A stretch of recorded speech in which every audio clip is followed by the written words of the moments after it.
Assalamualaikum warahmatullahi wabarakatuh.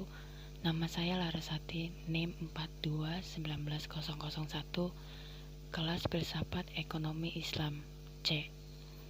Di sini saya akan menjawab soal dari ulangan tengah semester filsafat ekonomi Islam. Nomor 1. Bagaimana Anda menjelaskan mengenai tauhid sebagai fondasi ekonomi Islam? Tauhid secara bahasa itu mengesahkan, menunggalkan, atau menjadikan sesuatu sebagai sesuatu yang satu.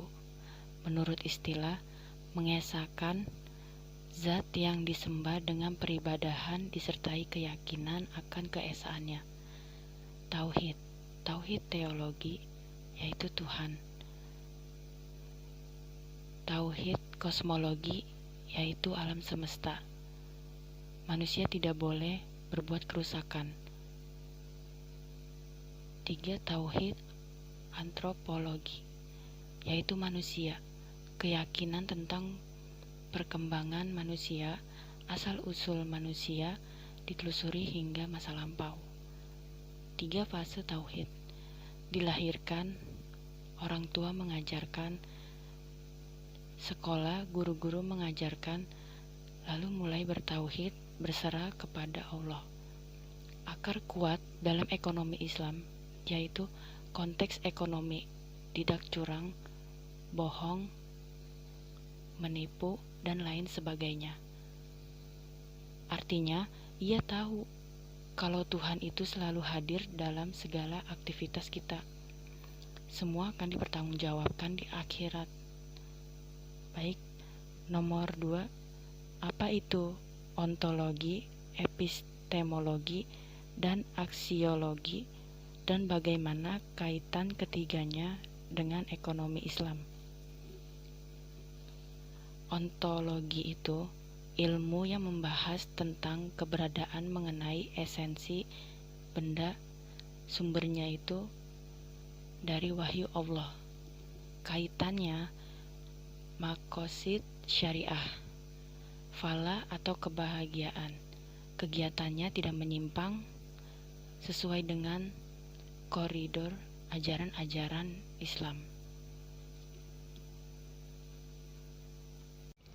Epistemologi, yaitu pengkajian terhadap teori yang sudah ada. Kaitannya itu untuk mengetahui prinsip-prinsip ajaran ekonomi Islam, dan untuk mengetahui ciri-ciri ekonomi Islam, dan untuk mengetahui cara kerja ekonomi Islam. Metodenya yaitu secara induktif dan deduktif. Aksiologi, yaitu mempelajari tentang nilai-nilai kehidupan. Kaitannya itu pelarangan bunga dalam bank. Sistem syariah seperti mudharabah, musyarakah, dan murabahah. Soal nomor 3. Bagaimana strategi pembangunan ekonomi Islam dalam sudut pandang teologis, kosmologis, dan antropologis? Baik. Yang pertama, tidak merusak alam atau menjaga alam semesta. Yang kedua, jabatan dan lain sebagainya itu hanyalah titipan atau amanah. Yang ketiga, mampu menghadirkan pemerataan, keadilan, dan pertumbuhan ekonomi. Manusia dalam memenuhi kebutuhan hidupnya itu sederhana. Semua akan dipertanggungjawabkan, tidak israf dan halal. Tujuan ekonomi Islam yaitu mencapai falah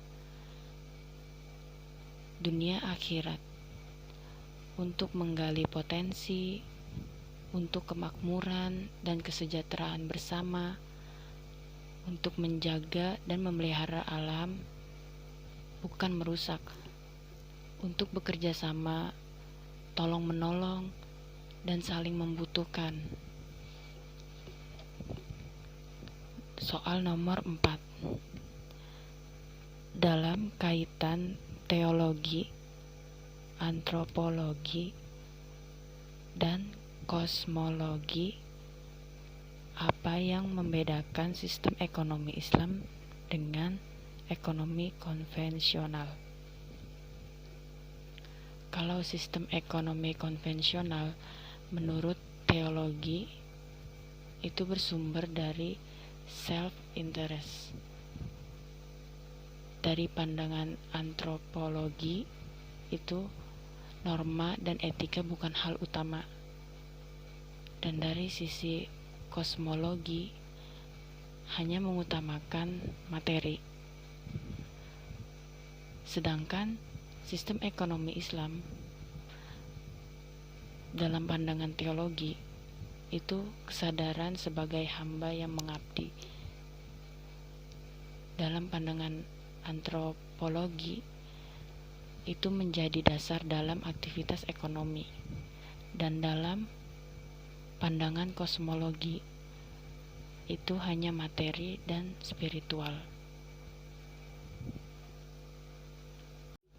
Soal nomor 5.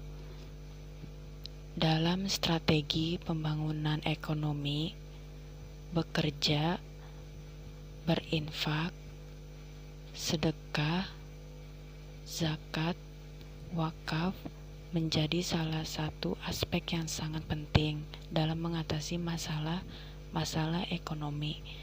Bagaimana Anda menjelaskan tentang hal ini? Bekerja, hal ini sangat penting dalam kehidupan, terutama pada masalah ekonomi keluarga. Dalam konteks ini, bekerja dilakukan seseorang agar dapat memaksimalkan kegiatan ekonomi. Tetapi ekonomi Islam mendasari dengan kegiatan ini dengan mencari pekerjaan yang halal, dengan memerhatikan nilai ibadah, serta tidak mengikuti jalan yang sesat agar kita tetap berjalan di jalan yang baik serta mendapat berkah dari Allah. Yang kedua, infak, sedekah, dan wakaf sangat penting diperlukan dalam masalah-masalah ekonomi, karena apapun harta milik kita, ada hal kecil atau besar di dalam harta kita, yaitu hak orang lain, dan sebaiknya kita memenuhi kewajiban kita agar hak orang lain terpenuhi dengan menginfakkan atau mensedekahkan sedikit harta agar ekonomi merata di masyarakat. Yang ketiga, zakat.